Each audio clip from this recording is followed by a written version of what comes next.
el monarca apareció, ocupó su puesto a la cabeza de los sacerdotes, mientras que los clamores de los idólatras le daban la bienvenida. Pero había aprensión en el corazón de los sacerdotes al recordar que a la palabra del profeta la tierra de Israel se había visto privada de rocío y de lluvia durante 3 años y medio. Se sentían seguros de que se acercaba una terrible crisis. Los dioses en quienes habían confiado no habían podido demostrar que Elías fuese un profeta falso. Esos objetos de su culto habían sido extrañamente indiferentes a sus gritos frenéticos, sus oraciones, sus lágrimas, su humillación, sus ceremonias repugnantes, sus sacrificios costosos e incesantes. Frente al rey Acab y a los falsos profetas, y rodeado por las huestes congregadas de Israel, estaba Elías de pie, el único que se había presentado para vindicar el honor de Jehová. Aquel a quien todo el reino culpaba de su desgracia se encontraba ahora delante de ellos, aparentemente indefenso en presencia del monarca de Israel, de los profetas de Baal, los hombres de guerra y los millares que le rodeaban. Pero Elías no estaba solo. Sobre él y en derredor de él estaban las huestes del cielo que le protegían, ángeles excelsos en fortaleza. Sin avergonzarse ni aterrorizarse, el profeta permanecía de pie delante de la multitud, reconociendo plenamente el mandato que había recibido de ejecutar la orden divina. Iluminaba su rostro una pavorosa solemnidad. Con ansiosa expectación el pueblo aguardaba su palabra. Mirando primero el altar de Jehová, que estaba derribado, y luego a la multitud, Elías clamó con los tonos claros de una trompeta. ¿Hasta cuándo claudicaréis vosotros entre dos pensamientos? Si Jehová es Dios, seguidle, y si Baal, id en pos de él. El pueblo no le contestó una palabra. En toda esa vasta asamblea nadie se atrevió a revelarse leal a Jehová. Como una nube obscura, el engaño y la ceguera se habían extendido sobre Israel. Esta apostasía fatal no se había apoderado de repente de ellos, sino gradualmente a medida que en diversas ocasiones habían dejado de oír las palabras de amonestación y reproche que el Señor les mandaba. Cada desviación del recto proceder, cada negativa a arrepentirse, había intensificado su culpa y los había alejado aún más del cielo. Y ahora, en esta crisis, seguían rehusando decidirse por Dios. Estando delante de Acab, Elías exigió que todo Israel fuese congregado para presenciar su encuentro con los profetas de Baal y Astarté sobre el monte Carmelo. Ordenó, envía pues ahora y júntame a todo Israel en el monte de Carmelo, y los 450 profetas de Baal, y los 400 profetas de los bosques, que comen de la mesa de Jezabel. La orden fue dada por alguien que parecía estar en la misma presencia de Jehová, y Acab obedeció enseguida, como si el profeta fuese el monarca, y el rey un súbdito. Se mandaron veloces mensajeros a todo el reino para ordenar a la gente que se encontrase con Elías y los profetas de Baal y Astarté. En toda ciudad y aldea, el pueblo se preparó para congregarse a la hora señalada. Mientras viajaban hacia el lugar designado, había en el corazón de muchos presentimientos extraños. Iba a suceder algo extraordinario, de lo contrario, ¿por qué se los convocaría en el Carmelo? ¿Qué nueva calamidad iba a caer sobre el pueblo y la tierra? Antes de la sequía, el monte Carmelo había sido un lugar hermoso, cuyos arroyos eran alimentados por manantiales inagotables, y cuyas vertientes fértiles estaban cubiertas de hermosas flores y lozanos vergeles. Pero ahora su belleza languidecía bajo la maldición agostadora. Los altares erigidos para el culto de Baal y Astarté se destacaban ahora en bosquecillos deshojados. En la cumbre de una de las sierras más altas, en agudo contraste con aquellos, se veía el derruido altar de Jehová. El Carmelo dominaba una vasta extensión del país, sus alturas eran visibles desde muchos lugares del reino de Israel. Al pie de la montaña, había sitios ventajosos desde los cuales se podía ver mucho de lo que sucedía en las alturas. Dios había sido señaladamente deshonrado por el culto idólatra que se desarrollaba a la sombra de las laderas boscosas, y Elías eligió esta elevación como el lugar más adecuado para que se manifestase el poder de Dios y se vindicase el honor de su nombre. El Señor aborrece la indiferencia y la deslealtad en tiempo de crisis para su obra. Todo el universo contempla con interés indecible las escenas finales de la gran controversia entre el bien y el mal. Los hijos de Dios se están acercando a las fronteras del mundo eterno. ¿Qué podría resultar de más importancia para ellos que el ser leales al Dios del cielo? A través de los siglos, Dios ha tenido héroes morales, y los tiene ahora en aquellos que, como José, Elías y Daniel, no se avergüenzan de reconocerse como su pueblo particular. La bendición especial de Dios acompaña las labores de los hombres de acción que no se dejan desviar de la línea recta ni del deber, sino que con energía divina preguntan, ¿quién es de Jehová? Éxodo 32,26. Son hombres que no se conforman con hacer la pregunta, sino que piden a quienes decidan identificarse con el pueblo de Dios que se adelanten y revelen inequívocamente su fidelidad al Rey de Reyes y Señor de Señores. Tales hombres subordinan su voluntad y sus planes a la ley de Dios. Por amor hacia Él, no consideran preciosa su vida. Su obra consiste en recibir la luz de la palabra y dejarla resplandecer sobre el mundo en rayos claros y constantes. Su lema es ser fieles a Dios. En el Carmelo, mientras Israel dudaba y vacilaba, la voz de Elías rompió de nuevo el silencio: solo yo he quedado profeta de Jehová, más de los profetas de Baal hay 450 hombres. Dénsenos pues 2 bueyes, y escójanse ellos el uno, y córtenlo en pedazos, y pónganlo sobre leña, mas no pongan fuego debajo, y yo aprestaré el otro buey, y pondrélo sobre leña, y ningún fuego pondré debajo. Invocad luego vosotros en el nombre de vuestros dioses, y yo invocaré en el nombre de Jehová, y el Dios que respondiere por fuego, ese sea Dios. La propuesta de Elías era tan razonable que el pueblo no podía eludirla, de modo que tuvo valor para responder: bien dicho. Los profetas de Baal no se atrevían a elevar la voz para disentir, y dirigiéndose a ellos, Elías les indicó: escogeos con apariencia de audacia y desafío, primero, pero pues que vosotros sois los más culpable, e invocad los falsos en el nombre de vuestros prepararon su altar, mas no pusieron sobre él la leña y la víctima, y luego iniciaron sus encantamientos. Sus agudos clamores repercutían por los bosques y las alturas circunvecinas, mientras invocaban el nombre de su Dios, diciendo: Baal, respóndenos. Los sacerdotes se reunieron en derredor del altar, y con saltos, contorsiones y gritos, mesándose el cabello y lacerándose la carne, suplicaban a su Dios que les ayudase. Transcurrió la mañana, llegaron las 12, y todavía no se notaba que Baal oyera los clamores de sus seducidos adeptos. Ninguna voz respondía a sus frenéticas oraciones. El sacrificio no era consumido.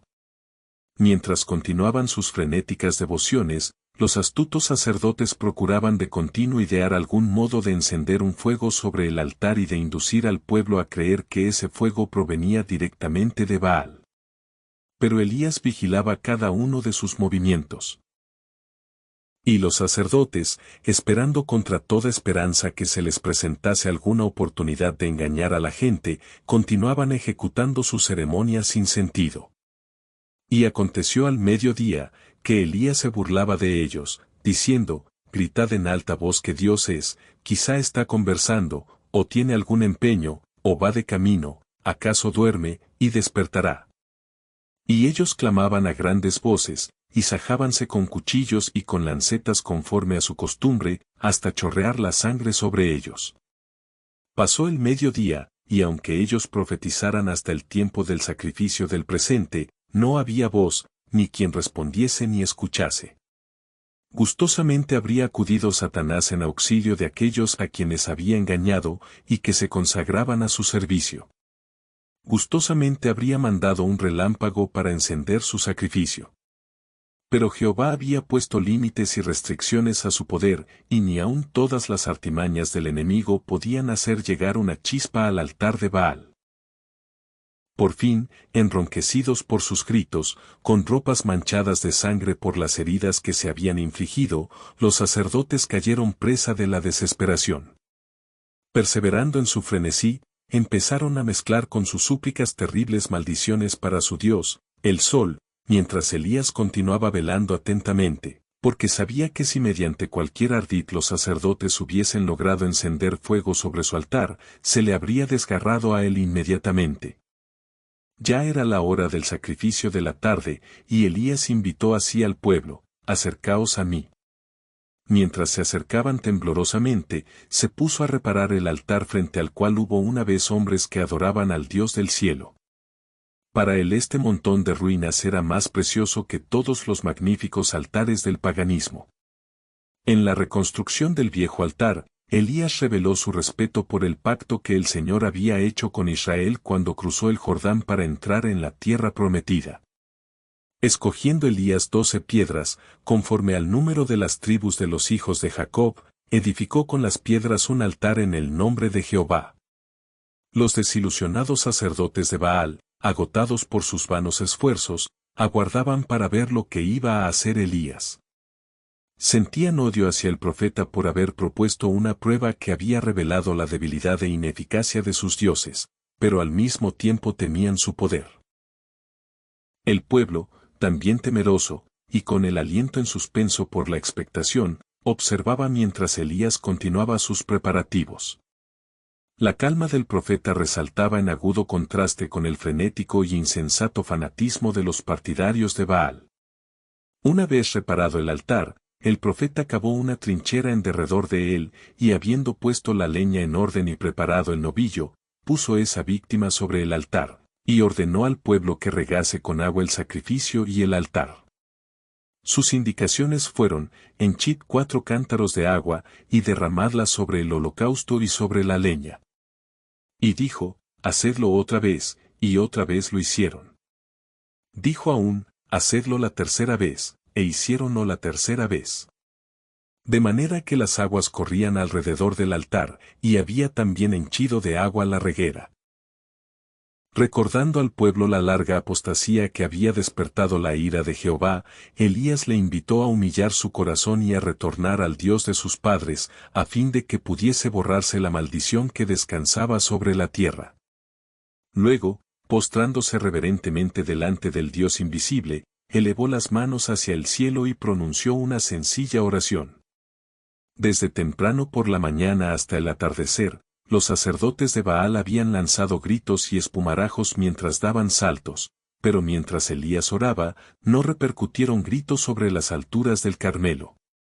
Oró como quien sabía que Jehová estaba allí, presenciando la escena y escuchando sus súplicas. Los profetas de Baal habían orado desenfrenada e incoherentemente.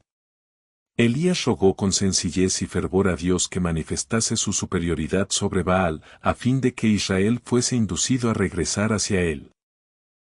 Dijo el profeta en su súplica: Jehová, Dios de Abraham, de Isaac, y de Israel, sea hoy manifiesto que tú eres Dios en Israel, y que yo soy tu siervo, y que por mandato tuyo he hecho todas estas cosas. Respóndeme, Jehová, respóndeme, para que conozca este pueblo que tú, oh Jehová, eres el Dios, y que tú volviste atrás el corazón de ellos. Sobre todos los presentes pesaba un silencio opresivo en su solemnidad. Los sacerdotes de Baal temblaban de terror. Conscientes de su culpabilidad, veían llegar una presta retribución. Apenas acabó Elías su oración, bajaron del cielo sobre el altar llamas de fuego, como brillantes relámpagos, y consumieron el sacrificio, evaporaron el agua de la trinchera y devoraron hasta las piedras del altar. El resplandor del fuego iluminó la montaña y deslumbró a la multitud. En los valles que se extendían más abajo, donde muchos observaban, suspensos de ansiedad, los movimientos de los que estaban en la altura, se vio claramente el descenso del fuego, y todos se quedaron asombrados por lo que veían. Era algo semejante a la columna de fuego que al lado del Mar Rojo separó a los hijos de Israel de la hueste egipcia. La gente que estaba sobre el monte se postró llena de pavor delante del Dios invisible. No se atrevía a continuar mirando el fuego enviado del cielo. Temía verse consumida. Convencidos de que era su deber reconocer al Dios de Elías como Dios de sus padres, al cual debían obedecer, gritaron a una voz: Jehová es el Dios, Jehová es el Dios. Con sorprendente claridad el clamor resonó por la montaña y repercutió por la llanura. Por fin Israel se despertaba, desengañado y penitente. Por fin el pueblo veía cuánto había deshonrado a Dios. Quedaba plenamente revelado el carácter del culto de Baal, en contraste con el culto racional exigido por el Dios verdadero. El pueblo reconoció la justicia y la misericordia que había manifestado Dios al privarlo de rocío y de lluvia hasta que confesara su nombre. Estaba ahora dispuesto a admitir que el Dios de Elías era superior a todo ídolo. Los sacerdotes de Baal presenciaban consternados la maravillosa revelación del poder de Jehová. Sin embargo, aun en su derrota y en presencia de la gloria divina, rehusaron arrepentirse de su mal proceder. Querían seguir siendo los sacerdotes de Baal. Demostraron así que merecían ser destruidos. A fin de que el arrepentido pueblo de Israel se viese protegido de las seducciones de aquellos que le habían enseñado a adorar a Baal, el Señor indicó a Elías que destruyese a esos falsos maestros. La ira del pueblo ya había sido despertada contra los caudillos de la transgresión, y cuando Elías dio la orden: «Prended a los profetas de Baal, que no escape ninguno», el pueblo estuvo listo para obedecer. Se apoderó de los sacerdotes, los llevó al arroyo Sison y allí, antes que terminara el día que señalaba el comienzo de una reforma decidida, se dio muerte a los ministros de Baal. No se perdonó la vida a uno solo.